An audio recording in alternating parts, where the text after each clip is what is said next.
Our hearts beat to the city streets.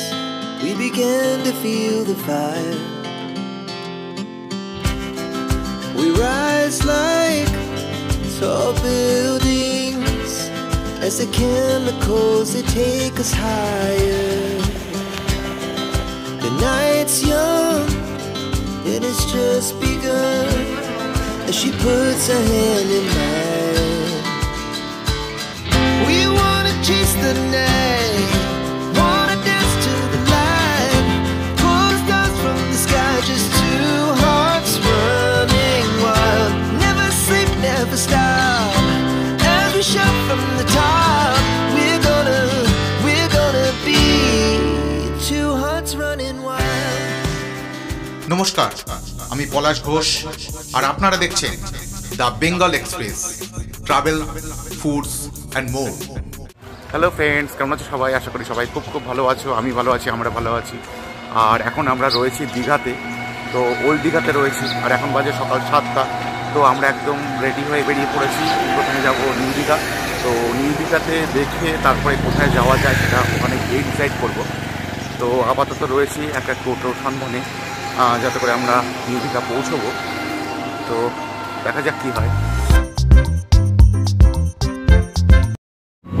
একটা টোটো reserve করে নিয়েছি। তো প্রথমে আমরা যাব তালসারি, তারপরে উদয়পুর, তারপরে নিউ দীঘা, আর লাস্টে মোহনা। তো প্রথম যাচ্ছি তালসারি। তো দাদা, প্রথম যাচ্ছি তালসারি।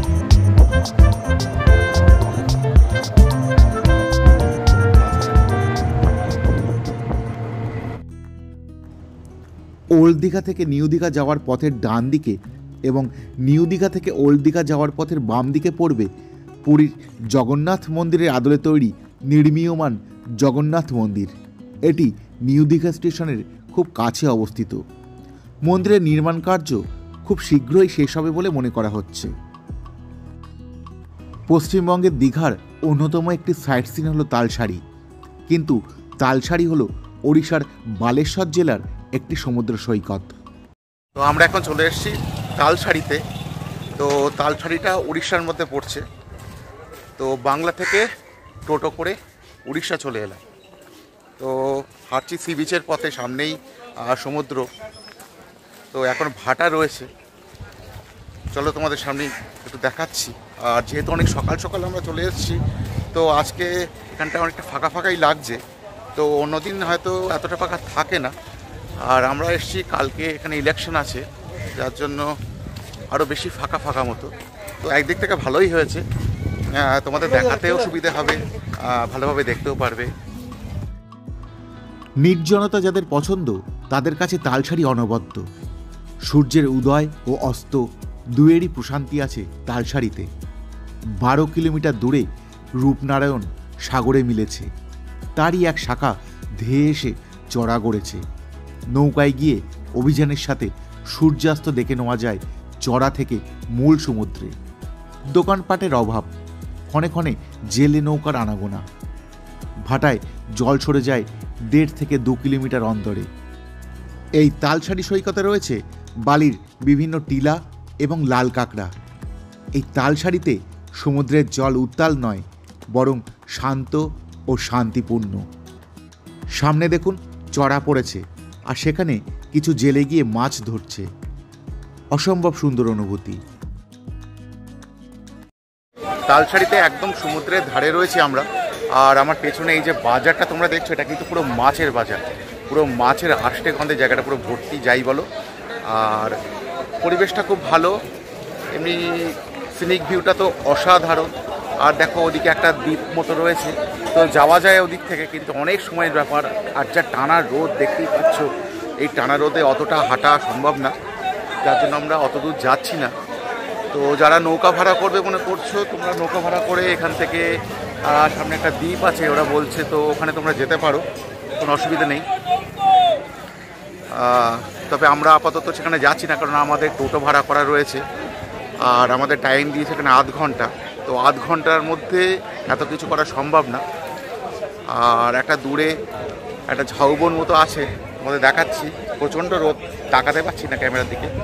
তো ওই যে দেখতে পাচ্ছ ঝাউবন, তো ওখানেও হয়তো যাওয়া যায়, কিন্তু আমাদের হাতে সময়ের অভাবে আমরা যেতে পারছি না, আর দরকারও হয় না। এখানে দাঁড়িয়েই সমস্তটাই দেখে নেওয়া যায়, ওখানে গিয়েও আর কী করবো, একদম সমুদ্রটাই আসল কথা, তাই না?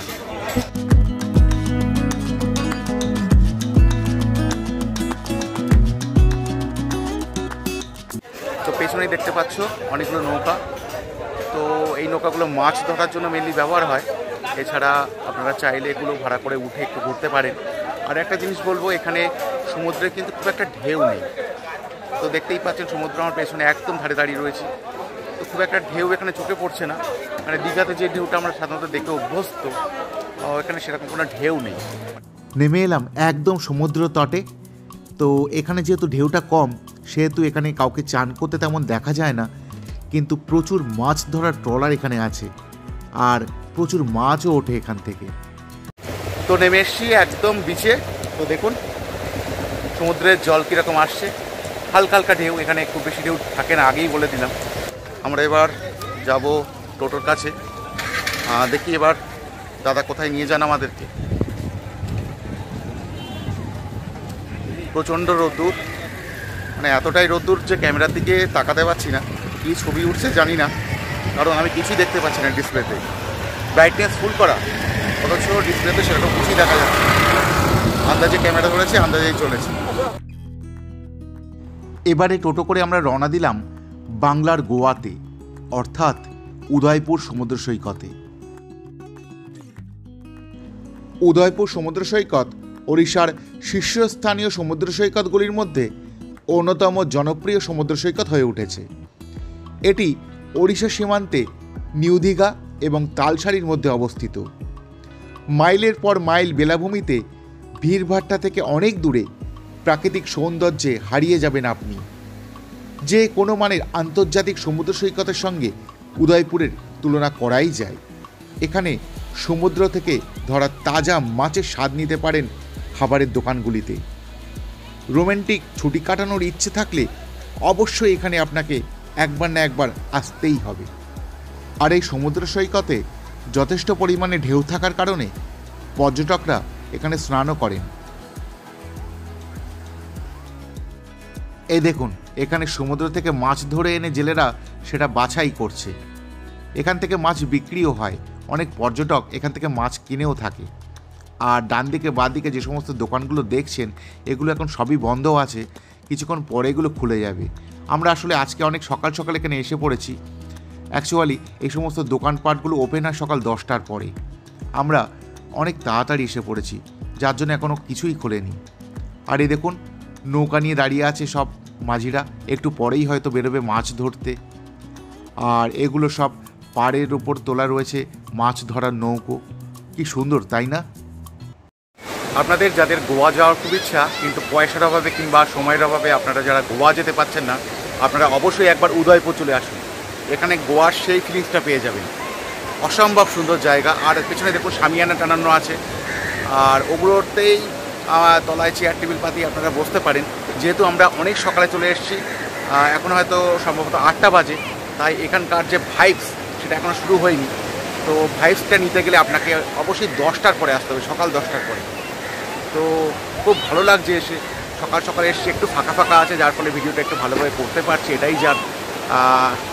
অবশ্যই একবার এখানে আসবেন, বলতে পারেন এটা বাংলার গোয়া।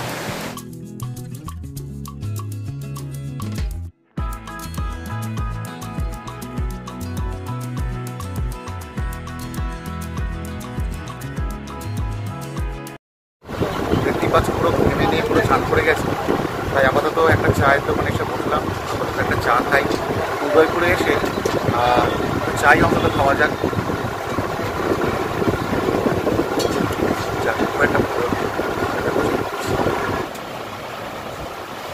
চাটা কেমন মনে হয়? হ্যাঁ, খুব একটা ভালো না তো, আমার ভালো লাগে। উদয়পুর থেকে টোটো করে এবার আমরা চলে এলাম নিউ দীঘা সি বিচে। দীঘার সমুদ্র আজ বিশ্ববাসীর দৃষ্টি আকর্ষণ করেছে। সাপ্তাহিক ছুটি কাটাবার মনোরম পরিবেশ দীঘা। এর শান্ত সমাহিত রূপটি ধীরে ধীরে উত্তাল হয়ে উঠেছে। সমুদ্র এগিয়ে আসছে, তাই বড় বড় পাথর খণ্ডে রোধ করা হয়েছে সামুদ্রিক গ্রাস। তবে আজ ক্ষতবিক্ষত বিচে প্রলেপ পড়েছে কংক্রিটের। বিচের হুটোপাটিও তাই কিছুটা বিঘ্নিত। তারই ফাঁক করে ঢেউয়ের তালে তালে দেহটা নাচিয়ে তুলে অতি সহজেই উপভোগ করা যায় সমুদ্র স্নান। বাজারের নিচু দিয়ে মাইল খানিক জুড়ে চলে স্নানের দৌরাত্ম্য। এখন রয়েছে নিউ দীঘাতে, একদম বিচের ধারে দাঁড়িয়ে রয়েছে। আর এত সকাল সকাল প্রচুর লোক এসে গেছে এখানে চান করতে। তো অসাধারণ একটা পরিবেশ। আর ওয়েদার যদি বলি, একটু টানা রোদ আছে, একটু গরম লাগছে, এছাড়া কিন্তু খারাপ না, বেশ হাওয়া দিচ্ছে। আর হাওয়া তো থাকবে সমুদ্রের ধারে, দেখুন মাথার চুল টুল পুরো উড়ে যাচ্ছে। তো অসম্ভব সুন্দর অনুভূতি।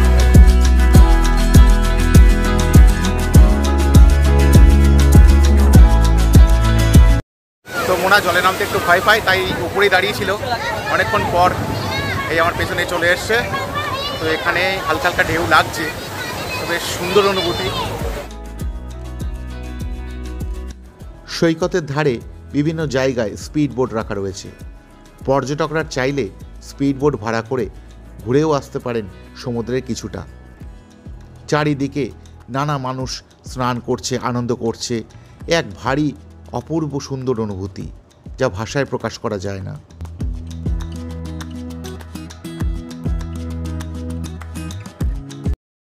নিউ দীঘার সমুদ্রের ঘাটে আমি আর মোনা বসলাম। প্রচন্ড রোদ্দুর, মানে বুঝতেই পারছো যে আমাদের চোখের অবস্থা থেকে আমরা ক্যামেরাকে তাকাতে পারছি না। তবে বেশ একটা আলাদা ফিলিংস আছে, একটা আলাদা ভাইবস আছে। আর এই যে এত মানুষ চান করছে, এত সুন্দর ঢেউ হচ্ছে, দেখার অনুভূতিটাই একটা আলাদা। বেশিরভাগ পর্যটকই ঢেউয়ের জলে গা ভিজিয়ে বিভিন্ন পোজে ছবি তুলছে। সেই দেখে আমাদেরও মনে হলো আমরাও একটু ছবি তুলি। তো যাই হোক, এদিক ওদিক ঘুরতে ঘুরতে চোখ পড়ে গেল এই স্পিড বোটের দিকে। দেখুন এখানে স্পিড বোট রয়েছে। আর যেহেতু এখন জোয়ার চলছে, তাই স্পিড বোটে কোনো লোক উঠছে না বা নেওয়া হচ্ছে না। সমুদ্রের ধারে উত্তাল ঢেউয়ের শব্দে আর মনোরম হাওয়াতে আর অসাধারণ পরিবেশে ভিডিওগ্রাফি করার মজাই আলাদা।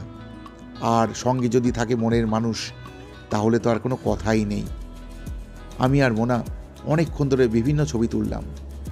আর মোনা এখন সমুদ্রের ঢেউ দেখতে একটু ব্যস্ত, আর আমি পেছন থেকে একটু ছবি তুলছি, মুহূর্তটা ক্যামেরা বন্দি করে রাখছি। এই মুহূর্তগুলিই তো জীবনে সব কিছু। পরে এগুলোই দেখব আর স্মৃতিচারণ করব। সময় যত এগোচ্ছে জোয়ারও তত বাড়ছে, আর সেই সঙ্গে বাড়ছে ঢেউয়ের দাপটও। বিশাল বিশাল ঢেউ আছড়ে পড়ছে সমুদ্র তটে। ঢাকা কাছে বোল্ডারে জলরাশি আবারও ফিরে যাচ্ছে সমুদ্রের বুকে। এই দেখতে দেখতেই যেন কয়েক ঘন্টা পার হয়ে গেল আমাদের। এবারে আমরা চলেছি দীঘা মোহনার উদ্দেশ্যে। তো যাই হোক, আমরা পৌঁছে গেলাম দীঘা মোহনাতে। আর এটা মাছ বাজারের একদম সামনে। এখানে পার্কিংয়ের ব্যবস্থা রয়েছে। আর মাছ বাজারের মধ্যে থেকে একটা রাস্তা সোজা চলে গেছে সমুদ্রের ধারে। তো আমরা এখন সেই রাস্তা ধরেছি। যাই হোক, আমরা চলে এলাম একদম সমুদ্রের ধারে। এখানে একটা রাস্তা বানানো আছে, যেটা খানিকটা সমুদ্রের মধ্যে ঢুকে গেছে। ভাটার সময় আসলে পুরো রাস্তাটাই দেখা যায়, আর একদম শেষ প্রান্ত পর্যন্ত যাওয়া যায়। কিন্তু এখন জোয়ার চলছে, যার জন্য আমরা এখন রাস্তাটা শেষ প্রান্ত পর্যন্ত যেতে পারবো না, কারণ বেশিরভাগ রাস্তাটাই জলে ডুবে গেছে। আর প্রথম থেকেই জল অল্প অল্প উঠছে, যার জন্য মোনা জুতো খুলে নিচ্ছে, আর আমিও তাই জুতো খুলে হাতে নিয়ে তারপরে এগোচ্ছি যতদূর একটু যাওয়া যায়। আর আপনারা যারা আসবেন, আপনারা যথেষ্ট সাবধানতার সাথে এই রাস্তায় হাঁটবেন। যতটা আপনাদের সাহসে কুলায় ঠিক ততটাই যাবেন, বেশি দূর না যাওয়াই ভালো, কারণ এখানে ধরার কোনো জায়গা নেই। বড় ঢেউ আসলে আপনি পড়ে যেতেও পারেন। আর ডান পাশেই রয়েছে সমুদ্র তট, এখানে প্রচুর খাবারের দোকান। তো একটু চা খেয়ে নিই আমরা। আপনারা যারা দীঘা আসবেন তারা অবশ্যই একবার দীঘা মোহনাতে আসবেন। অপূর্ব সুন্দর জায়গা, অপূর্ব সুন্দর অনুভূতি। আর এখানকার মাছ বাজারটাও খুব ভালো।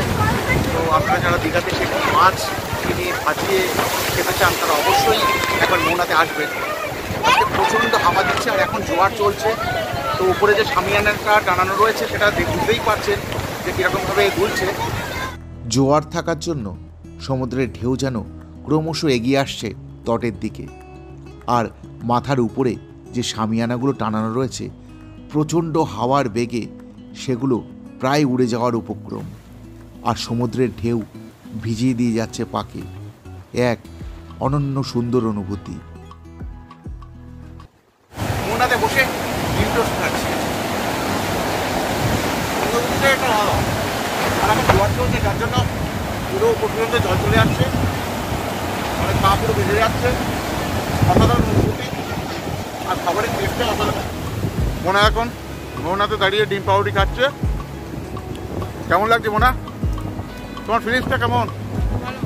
ভালো? কতটা ভালো? ডিম পাউরুটির টেস্টের মতো ভালো? মোনাতে একটু পা ভিজিয়ে ডিম টোস্ট খেয়ে এবারে চলেছি মোনা মাছ বাজারের দিকে। দেখি সকালবেলা কি ভালো মাছ পাওয়া যায় এখানে। সমুদ্রের জলে পা ভিজিয়ে চা আর ডিম টোস্ট খেয়ে এবারে আমরা চলে এলাম মোহনার মাছ বাজারে।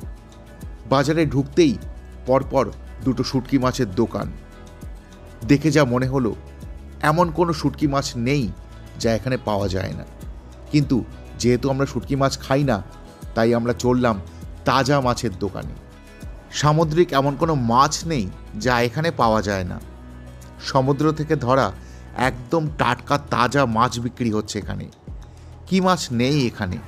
বিভিন্ন ধরনের কাঁকড়া রয়েছে, চিংড়ি রয়েছে, পমফ্রেট রয়েছে, ভেটকি রয়েছে, আরও নানান মাছ রয়েছে। তো কি মাছ যে নেব সেটাই বুঝে উঠতে পারছি না। তো শেষমেশ এ দোকান ও দোকান ঘুরে আমরা পার্শে মাছটাই কিনলাম। 1 কেজি পরিমাণ পার্শে মাছ, দাম নিল 350 টাকা। মাছ নিয়ে নিয়েছি, এবারে ভাজাতে নিয়ে যাচ্ছি। ভাজবে না রান্না করবে? মোনা রান্না করাবে। তো কি রান্না করানো যায়? ঝাল, পার্শের ঝাল, এটাই ভালো লাগে। মোহনার থেকে মাছ কিনে সোজা চলে এলাম ওল্ড দীঘার নেহেরু মার্কেটে। এখানে রান্না করার প্রচুর দোকান আছে। তো আমরা একটু আগে ছিলাম মোহনাতে, ওখান থেকে আমরা 1 কেজি পার্শে মাছ কিনেছি। আর এখন রয়েছি ওল্ড দীঘার সব থেকে বড় মার্কেট নেহেরু মার্কেটে। তো এখানে আপনাদের সমস্ত কিছু পাওয়া যায়, মাছ পাওয়া যায়, মাংস পাওয়া যায়। আর আপনারা যারা মাছ কিনবেন, মাংস কিনবেন, আপনারা এখান থেকে রান্না করিয়ে নিতে পারেন। তো পেছনে একটা দোকান থেকে আমিও রান্না করিয়ে নিচ্ছি। এরা মাছ রান্না করতে 100 টাকা নেবে বলছে। আর এখানেও প্রচুর বড় মাছের বাজার। তো চলো দেখি এখানে কি মাছ পাওয়া যায় সেটা একটু দেখা যাক। ওল্ড দীঘা নেহেরু মার্কেটেও মাছের বিপুল সম্ভার। আপনারা চাইলে এখান থেকেও মাছ কিনতে পারেন। এখানকার মাছও বেশ তাজা এবং দামেও কম। যাই হোক, মাছ বাজার থেকে ফিরে গিয়ে দেখি মোনা একটা বাছুরকে বিস্কুট খাওয়াচ্ছে, সেটাও ক্যামেরাবন্দি করে নিলাম।